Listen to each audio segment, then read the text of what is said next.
नमस्कार, स्वागत है आप सभी का। आप देख रहे हैं मुद्दा। मैं हूं आपके साथ कुमार कुणाल धीरज और आज मुद्दा में बात करेंगे नेपाल की। और आखिर कौन है नेपाल का आका। भारत के पड़ोसी देशों यानी चीन और पाकिस्तान की काली करतूत तो जग जाहिर है। भारत विभाजन के बाद से ही पाकिस्तान भारत की संप्रभुता अखंडता का उल्लंघन करता रहा है और आतंक को फैलाता रहा है। वही हाल चीन का है। जबरन भारत के हिस्सों पर कब्जा करने के बाद भारत से चीन के रिश्ते खराब हुए हैं। अब ऐसी ही हिमाकत एक और पड़ोसी देश कर रहा है। हम बात कर रहे हैं नेपाल की। दुनिया के सबसे छोटे देशों में शामिल नेपाल अब अपना विस्तार करने के लिए चीन के इशारे पर भारत से दुश्मनी मोल ले रहा है।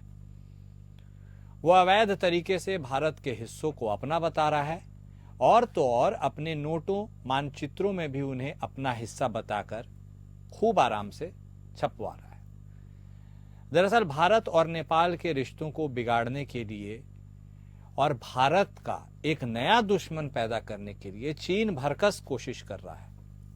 नेपाल के नए प्रधानमंत्री केपी शर्मा ओली चीन समर्थक माने जाते हैं और कम्युनिस्ट हैं। चीन के बरगलाने पर ही नेपाल ने कुछ महीनों पहले अपने मानचित्र में भारत के हिस्से दिखा दिए थे और फिर अपने 100 रुपए के नए नोट पर भी भारत के लिपुलेख, लिम्पियाधुरा और काला पानी को दिखाया था, जिसके बाद भारत ने इस पर आपत्ति जताई थी। लेकिन भारत की बात को दरकिनार करते हुए नेपाल ने इन 100 रुपए के नोटों की धड़ल्ले से छपाई शुरू कर दी है। ये नोट कोई और नहीं बल्कि चीन छाप रहा है।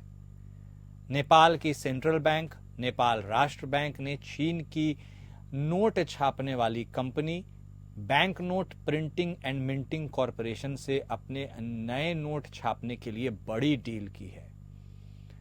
इसमें नेपाल के 100 रुपए के बैंक नोट की 300 मिलियन प्रतियां डिजाइन की जाएंगी, छापी जाएंगी और फिर बांटी जाएंगी।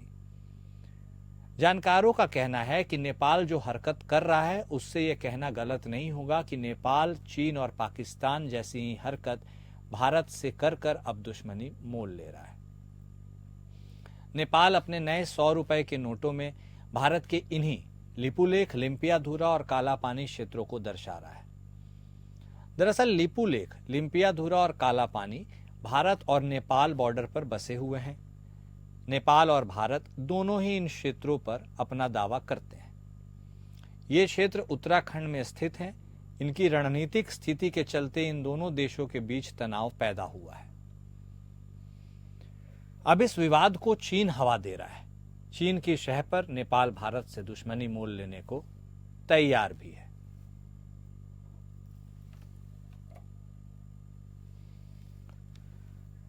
तो भारत पाकिस्तान के संबंध कैसे हैं, जग जाहिर हैं। भारत चाइना के संबंध कैसे हैं, यह भी जग जाहिर है। लेकिन भारत और नेपाल के संबंध मित्रवत हुआ करते थे, लेकिन लगता है अब यह इतिहास की बात हो गई है, क्योंकि अब भारत और नेपाल भी दुश्मनी मोल लेते हुए नजर आ रहे हैं। नेपाल ऐसी हिमाकत कर रहा है जो वह सोच भी समझ भी नहीं पा रहा है कि आखिर ऐसा करने से इसके क्या रिपरकशंस हो सकते हैं। उसे किसी का साथ मिल रहा है, बिना साथ के ऐसी हिमाकत वो करता नहीं। तो क्या यह साथ देने वाला चीन है? यह एक बड़ा सवाल है। और इस सवाल के आप जब इसको गौर करेंगे तो फिर यह भी, इसका जवाब भी बहुत सरलता से आपको मिल जाएगा, क्योंकि जो 100 रुपए की करेंसी छपवाई जा रही है नेपाल की तरफ से, वह चीन की कंपनी छाप रही है, जिससे यह समझ में आता है कि कौन उसे शह दे रहा है।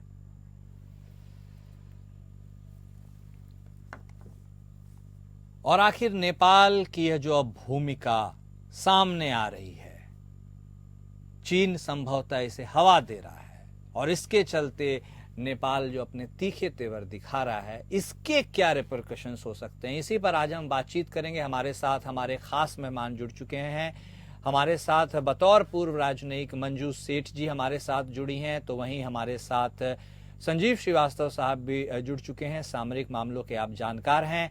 आप दोनों खास मेहमान का मुद्दा में स्वागत है। सबसे पहले मंजू मैम, आप ही के पास आते हुए, एक दौर था, एक वक्त था, नेपाल हमारा मित्र था, लेकिन अब चैप्टर्स बदलते गए, नए लोगों की एंट्री हो गई, हमारे मित्र अब दुश्मनी की राह पर चल निकले हैं। अब इस दुश्मनी को सुलगाने में कई लोग लगे हुए हैं, चाइना उनमें से एक प्रमुख है।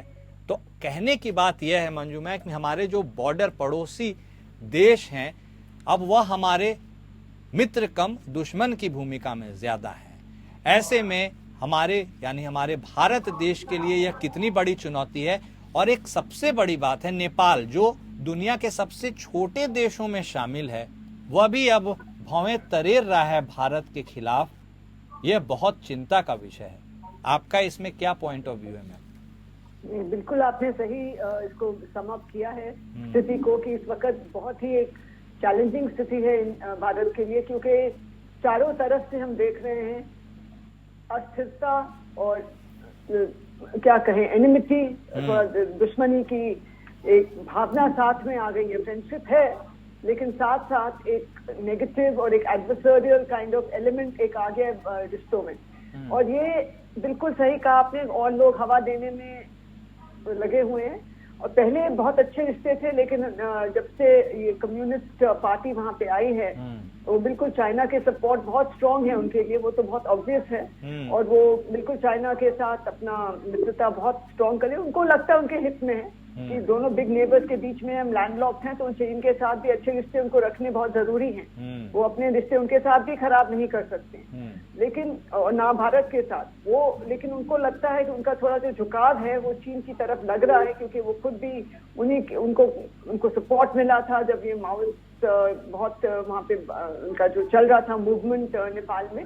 तो अब वो कम्युनिस्ट पार्टी है पावर में उनकी, तो वो बिल्कुल अच्छे उनके रिश्ते हैं चीन के साथ, तो उनका थोड़ा तो मानेंगे। हमें मतलब इतना सरप्राइज नहीं होना चाहिए मुझे लगता है। हाँ, और आप देख रहे हैं वही एक सिमिलर एक टैक्टिक फॉलो कर रहे हैं जो चीन की आदत है, अपना मैप इशू करना, नई जगह बनाना और इस टाइप का। वही एक और अपने नई करेंसी नोट छापने की बात है, और अपने कैबिनेट एक रेजोल्यूशन ले लिया कि ये हमारा है हिस्सा, और नया और अपने नए बना दिया एक मैप की, ऑफिशियल मैप है हमारा।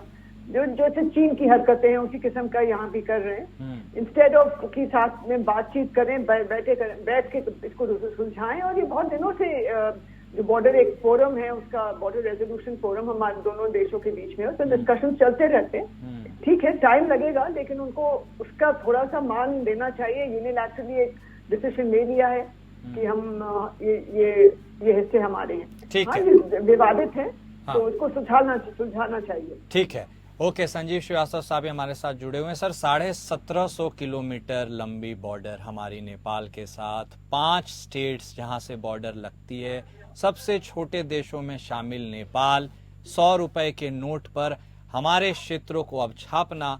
और सिर्फ नोट छापने का मतलब नोट छापना नहीं है सर, नोट छापने का मैकेनिज्म सरकारी व्यवस्था को भी दर्शाता है। इसका मतलब एक एक्सेप्टेंस हो जाता है राष्ट्र के तरफ से, नेपाल के तरफ से, कि भाई ये क्षेत्र हमारे हैं, उन्होंने अधिकार इस पर अपना जताया है। ऐसे में आपको क्या लगता है सर, अब जिस तरह से नेपाल आंखें तरेर रहा है, जो मैंने सवाल मंजू मैम से भी पूछा, ऐसे में अब भारत के लिए यह क्या चुनौती है? नेपाल भी क्या अब एक चुनौती है, हमारा पड़ोसी देश है, या फिर अब इसको डिप्लोमेटिकली हमें सॉल्व करने के लिए, जैसे चाइना के साथ गलवान वाली बात हुई, दोनों लोग पीछे पीछे हटे, मतलब फिर हमें एक वैसे ही 0 लेवल से शुरू करके अब नेपाल के साथ भी आगे बढ़ना होगा? देखिए कुणाल जी, भारत और नेपाल का जो रिश्ता है वो न सिर्फ राजनीतिक है, न सिर्फ ये दो सरकारों के बीच का रिश्ता है, बल्कि ये सामाजिक रिश्ता भी है, एक सांस्कृतिक रिश्ता भी है, आध्यात्मिक रिश्ता भी है, और जिसे कि हम कहते हैं कि एक रोटी बेटी का भी रिश्ता है। और इतने गहरे जो और प्रगाढ़ संबंधों वाले जो दोनों राष्ट्र के बीच में जाहिर है कि दरार पैदा करने की जो भी साजिशें, चाहे वो नेपाल के अंदर से चल रही हो या नेपाल के माध्यम से चाइना कर रहा हो, उसमें उसे सफलता नहीं मिलने वाली। और ये जो संबंध है वो बेहद प्रगाढ़ और गहरे हैं, इनका आधार बहुत मजबूत है। लेकिन हमने ये देखा है कि नेपाल में जो कम्युनिस्ट पार्टी की जो सरकार है, वो जब पिछली बार भी केपी शर्मा ओली जब प्रधानमंत्री बने थे, और जाहिर है कि अब चौथी बार उन्होंने ये पद संभाला है, तो ऐसे में ये समय समय पर अनेक ऐसे विवाद की स्थितियां पैदा करने की कोशिश की जाती है, साजिशें रची जाती हैं, जिससे कि एक तनाव पैदा होता है। ये जो काला पानी, लिपो लेक और लिम्पिया थोरिया का जो क्षेत्र है, ये भारतीय क्षेत्र है। भारत का उस पर सॉवरेन राइट है और जाहिर है कि इस क्षेत्र को नेपाल की सरकार के द्वारा अपने किसी डिनोमिनेशन के रुपए पर दिखाना या अपने संविधान में इस तरीके की बातें करना, जाहिर है कि ये भारत के लिए अस्वीकार्य है, भारत के अनएक्सेप्टेबल है। ये भारत के सॉवरेन राइट के जो सॉवरेन भारत की सॉवरेनिटी है उसमें एक तरीके का उल्लंघन है। तो इसको मुझे नहीं लगता कि भारत की सरकार इसको कभी भी स्वीकार करेगी। और लेकिन ये जो समस्या है इसका जो समाधान है वो भारत की सरकार जाहिर है कि नेपाल के साथ एक डिप्लोमेटिक तरीके से बातचीत करके इसका रेजोल्यूशन निकालने की कोशिश करेगी। लेकिन श्रीवास्तव साहब, तकरीबन 9 मिलियन यूएस डॉलर्स की लागत से, और एक गौर करने की बात है कि ये जो नोटों की छपाई है वो चाइना की कंपनी कर रही है। ऐसे में जो चाइना का सपोर्ट उसे मिला, और फिर जब इतनी बड़ी तकरीबन 300 मिलियन की संख्या में ये नोट्स, ये करेंसी सर्कुलेशन में आएंगे, तो इन्हें फिर से पुल बैक करना तो संभव नहीं होगा। तो डिप्लोमेटिकली हमें कब शुरुआत करनी होगी, कब इस मामले को उसके ऊपर पटाक्षेप लगाने के लिए कोशिश करनी होगी, या ये सब हम जो बात कर रहे हैं ये ऑनगोइंग प्रोसेस है, चल रहा है? बिल्कुल, ये ऑनगोइंग प्रोसेस है। और भारत की सरकार ने जब पहले भी नेपाल की सरकार के द्वारा इस तरीके का जो भारतीय क्षेत्रों को अपने क्षेत्र में दिखाए जाने से संबंधित अनेक कवायदें की गई थी, तो भारत ने उसका कड़ा प्रतिरोध दर्ज कराया था। और भारत ने जाहिर है कि अभी ये जो 100 रुपए के नोट पर जिस तरीके से भारतीय क्षेत्रों को दिखाया जा रहा है, उसका भी भारत की जो सरकार है इसका कड़ा प्रतिरोध दर्ज कराएगी। और जैसा कि मैंने कहा कि ये भारत के लिए अनएक्सेप्टेबल है, अस्वीकार्य होगा। ये कभी भी संभव नहीं है कि भारत अपनी 1 इंच की जमीन के साथ भी कोई समझौता करे। नेपाल के साथ भारत अच्छा संबंध बना के रखना चाहता है। नेपाल के साथ, जैसे कि मैंने कहा कि हमारे जो संबंध है उसका जो आधार है बहुत ही व्यापक है, गहरा है, बड़ा है। और लेकिन ये जो स्पष्ट रूप से दिखता है कि जो चाइना के तरफ से नेपाल को भी अनेक तरीके के ऐसे स्थितियों में डाल करके उसका भारत के विरुद्ध इस्तेमाल करने की जो उसकी मंशा रहती है वो नेपाल के संदर्भ में भी दिखती है। और हमने ये देखा था कि नेपाल के अंदर चाइना का जो इंटरफेरेंस है वहाँ की घरेलू राजनीति में भी वो भी बढ़ता हुआ दिखाई दिया। एक नेपाल की जो एम्बेसडर थी काठमांडू में, उनके समय तो नेपाल के अंदर की जो कम्युनिस्ट पार्टी के अंदर जो अनेक जो विषय होते थे उनकी कोऑर्डिनेशन में और उनके तत्वाधान में रिजॉल्व करने की कोशिश की जाती थी। तो ये जो चाइना का जो घरेलू राजनीति में नेपाल की घरेलू राजनीति में भी जो इंटरवेंशन है वो भी हम देखते हैं। तो ये चाइना का जो एक विस्तारवादी उपनिवेशवादी चरित्र नेपाल के संदर्भ में भी दिखता है। और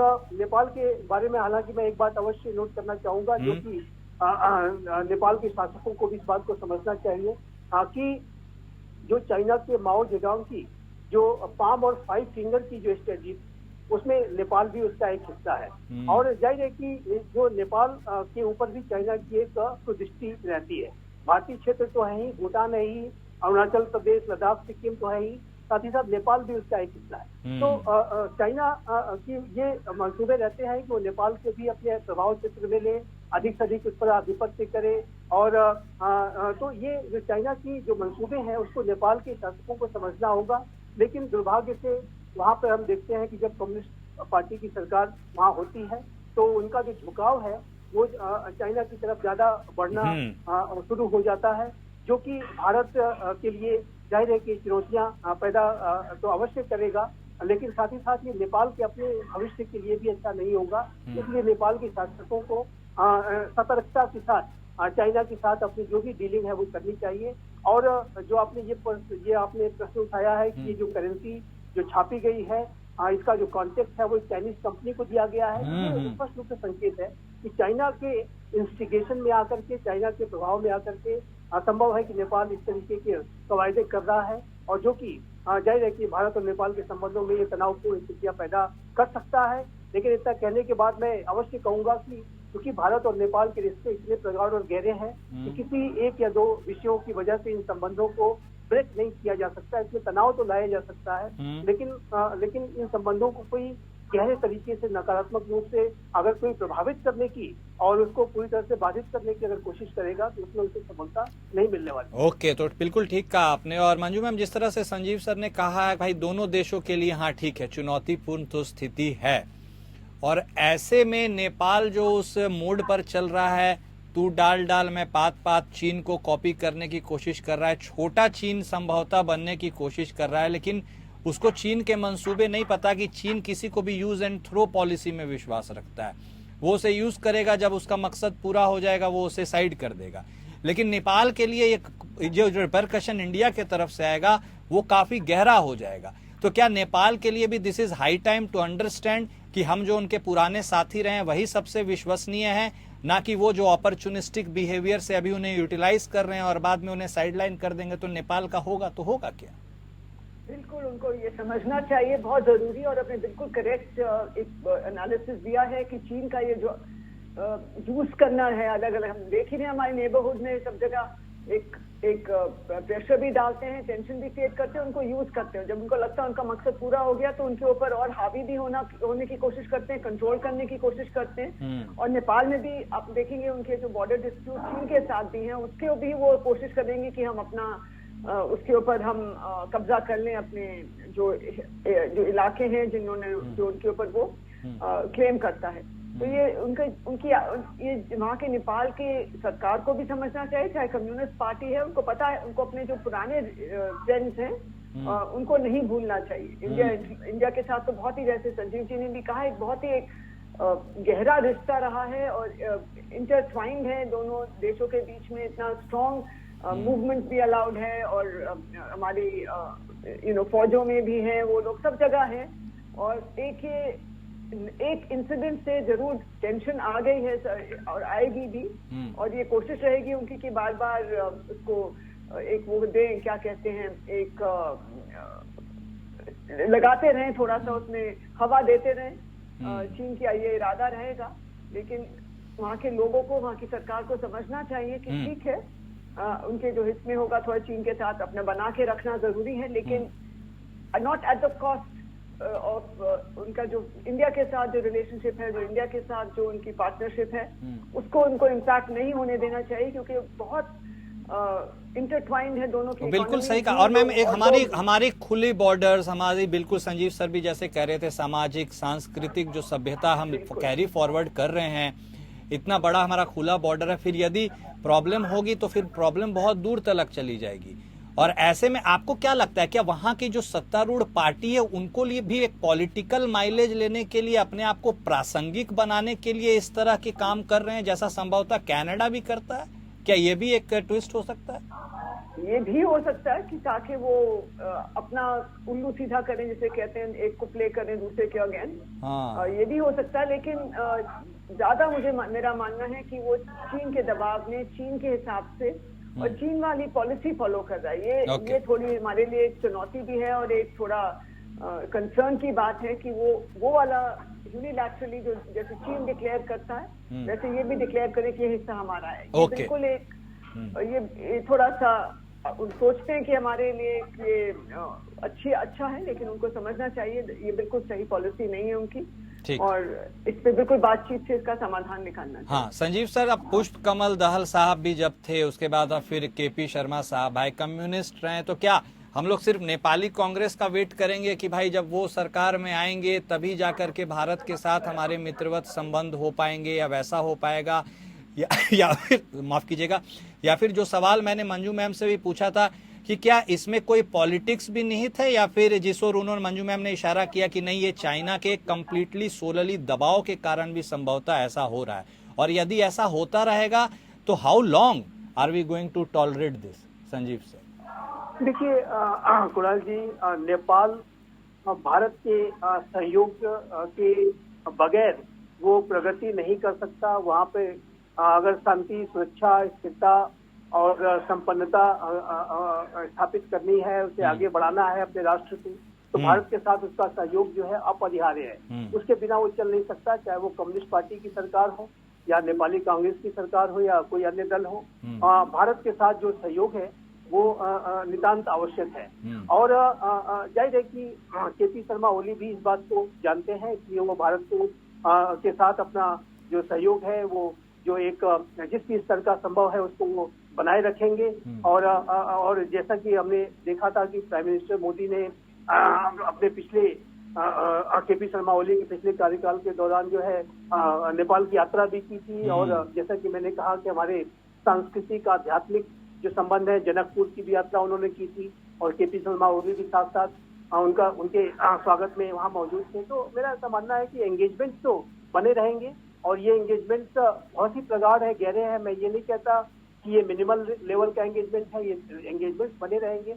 लेकिन ये जो तनाव के जो विषय है इसको ये कम्युनिस्ट पार्टी की जो सरकार है यदि इसको अवॉइड करने की कोशिश करे, इस तरीके के विषयों को न छेड़ने की कोशिश करे तो ये ज्यादा नेपाल और भारत के संबंधों के लिए अच्छा होगा। और भारत ये चाहेगा कि चाहे वहाँ पर चाहे वो कम्युनिस्ट पार्टी की सरकार हो या किसी अन्य पार्टी की, नेपाली कांग्रेस की सरकार हो, जो भी नेपाल की जनता ने मैंडेट दिया है उस मैंडेट का सम्मान करते हुए भारत सभी के साथ अपने संबंधों को बना करके रखना चाहेगा। और हम ये उम्मीद करेंगे कि केपी शर्मा ओली की सरकार के साथ भी हमारे बेहतर संबंध हो और ये संबंध न सिर्फ बेहतर हो बल्कि आगे बढ़े, प्रगति हो, दोनों राष्ट्र आगे बढ़े। और लेकिन चाइना, जैसे कि मैंने कहा और मैं फिर से इस बात को रिपीट करूंगा कि चाइना की कम्युनिस्ट पार्टी की जो सरकार है वो चाइना के दबाव में आकर के कोई ऐसा कदम न उठाए कि जिससे कि भारत और नेपाल के संबंधों में तनाव पैदा हो। और ये जाहिर है कि नेपाल के राष्ट्रीय हितों के अनुकूल नहीं होगा, ये भारत के हित में भी नहीं होगा। और चाइना का जो विस्तारवादी और उपनिवेशवादी चरित्र है उसको भी चाइना के कम्युनिस्ट शासकों को और जो वर्तमान की जो सरकार है उसको समझना होगा। और यदि इस तरीके की बुद्धिमत्ता आती है तो ये अच्छा होगा। हमने ये देखा है कि नेपाल की जो सरकार है वो एक बैलेंसिंग जो है अप्रोच भी कई बार अपनाती है। वो भारत से भी अपने संबंध बनाए रखना चाहती है, नेपाल के साथ भी बनाए रखना चाहती है, तो उसमें कोई आपत्ति नहीं है। लेकिन किसी ऐसे विषय को उठाना कि जो जिससे कि भारत के सॉवरेनिटी का, भारत की टेरिटोरियल इंटीग्रिटी के ऊपर कोई खतरा पैदा हो या कोई इस तरीके के विवाद के विषय दोनों देशों के बीच में पैदा हो, ये किसी तीसरे पार्टी के दबाव में आकर के चाइना को नेपाल को नहीं उठाना चाहिए। और इस संदर्भ में उन्हें सतर्कता बरतनी चाहिए। बिल्कुल सही कहा, बिल्कुल सही कहा आपने संजीव सर, बिल्कुल बता। और आपने इशारा किया भाई, अब देखिए केपी ओली साहब की पहली रिजीम थी, हमारे प्रधानमंत्री साहब वहां पर गए। हमारे प्रधानमंत्री साहब की जब स्वेरिंग इन सेरेमनी थी इस बार, तो पुष्प कमल दहल साहब जो जबकि प्रधानमंत्री हुआ करते थे वो भी आए थे स्वेरिंग इन सेरेमनी में। तो ठीक है, ऑन द सरफेस आपने सही कहा और चूंकि एंगेजमेंट है हमेशा लगातार होते रहे। लेकिन मंजू मैम, एक बहुत ही इंपॉर्टेंट क्वेश्चन मन में आ रहा है तो मैं पूछ ही लेता हूं आपसे कि बतौर डिप्लोमेट राजनयिकों को ऐसे सिचुएशन को हैंडल करने में कितना स्ट्रेस होता होगा, कौन से चैलेंजेस होते होंगे जब पहले के समय में एक देश हमारा मित्र हुआ करता था और अभी मौजूदा स्थिति में वही सी देश में हमारे वैसे मित्रवत संबंध नहीं है। तो डिप्लोमेटिकली और राजनयिक लेवल पे एम्बेसडर्स को उनके कार्य प्रणाली में कितना अंतर होता होगा इस तरह के सिचुएशन से निपटने के लिए और टॉक्स कंटिन्यू करने के लिए? बिल्कुल, एक ये चैलेंज आ जाती है, बहुत बड़ी चुनौती आती है। अगर वहाँ के आपके जो तनाव आ जाए, वहाँ के जो आपके जो इंटरलॉक्यूटर्स हैं, जो मंत्री लोग हैं और प्रधानमंत्री के साथ अगर आप ये कुछ वो बाधा डाल सकते हैं। अगर तनाव ज्यादा बढ़ जाए तो आपका इंटरैक्शन ही बंद हो जाएगा, उनके साथ मिलने से मना कर सकते हैं। और हुआ भी है कुछ देशों में हमारे डिप्लोमेट के साथ ऐसे, और या उनको मतलब रिलेशनशिप अच्छा रखते हैं लेकिन मिलने से मना कर देते हैं, तो आप उनको मिल ही नहीं सकते। आपको कोई भी कंसर्न है या कोई भी आप डिस्कस करना चाहते हैं, इस किस्म की चुनौतियां आती हैं। और जो काम करने में एक ये बाधा आ जाती है अपने इफेक्टिवली काम करने में, क्योंकि हम अपने जो कंसर्न्स हैं और अपनी जो डिस्कशंस हैं और अपने बायलैटरल रिलेशन को और बढ़ाने के लिए कोई भी प्रोजेक्ट भी हो सकता है, कुछ भी हो सकता है, हम डिस्कस करना चाहें और वहाँ की सरकार कहे हमें आपसे इतनी बात नहीं करनी है, तो ये एक चैलेंज आती है। तो लोअर ऑफिशियल्स के साथ बात करनी पड़ती है, लोअर हमारे एम्बेसी के लोग लोअर लेवल पे फिर इंटरेक्शन होता है, फिर वो बात नहीं बनती है। तो इस किस्म की चैलेंजेस आती हैं। और लेकिन हम इसका ये नहीं है कि हम बातचीत बंद कर देंगे। अपनी तरफ से हम हमेशा कोशिश करते हैं कि हम इंटरेक्शन बढ़ा के रखें, बना के रखें और अच्छा इसको रिजॉल्व करने की कोशिश करें। जो तनाव बिल्कुल। आया है इसको कैसे कम कर सकें, हाँ। उसके लिए हम बिल्कुल हमेशा कोशिश करते हैं और हमारे जो एम्बेसडर्स हैं और other diplomats at different levels भी बिल्कुल इस पे लगातार गिव अप नहीं करते नॉर्मली, अनलेस कोई इतना ज्यादा तनाव बढ़ जाए और हमें इंस्ट्रक्शंस मिले कि आप बिल्कुल बातचीत बंद कर दें। बिल्कुल, एक चुनौती आती है और इफेक्टिवली काम करने के लिए हाँ। बिल्कुल एक चैलेंज आता है। बिल्कुल, तो एक चैलेंजिंग सिचुएशन है। इस चैलेंजिंग सिचुएशन से हमें निकलना है, ना सिर्फ हमें बल्कि दोनों देशों को, जो पहले बहुत अच्छे मित्र भी रहे हैं। आप दोनों खास मेहमान हमारे साथ जुड़े, इंसाइटफुल थॉट्स आपने हमारे दर्शकों तक पहुंचाए, इसके लिए आपका बेहद शुक्रिया। तो हम लगातार जो चर्चा करते आ रहे हैं कि अब नेपाल और भारत के जो संबंध थे वो थोड़े से तनावपूर्ण हो गए हैं, खासकर टेरिटरीज को लेकर के, मानचित्र को लेकर के, करेंसीज को लेकर के, जिस तरह से एक दूसरे के क्षेत्रों को, भारत के क्षेत्रों को नेपाल दर्शा रहा है। लेकिन उम्मीद यह की जानी चाहिए कि एक पॉजिटिव टेक अवे के साथ कि चूंकि हमारे संबंध इतने गहरे रहे हैं तो ये सिर्फ क्षणिक हो और भारत और नेपाल दोनों इसको समय रहते सुलझा ले और किसी बाहरी के दबाव में ना आए। मुद्दा में फिलहाल मेरे साथ इतना ही। नमस्कार।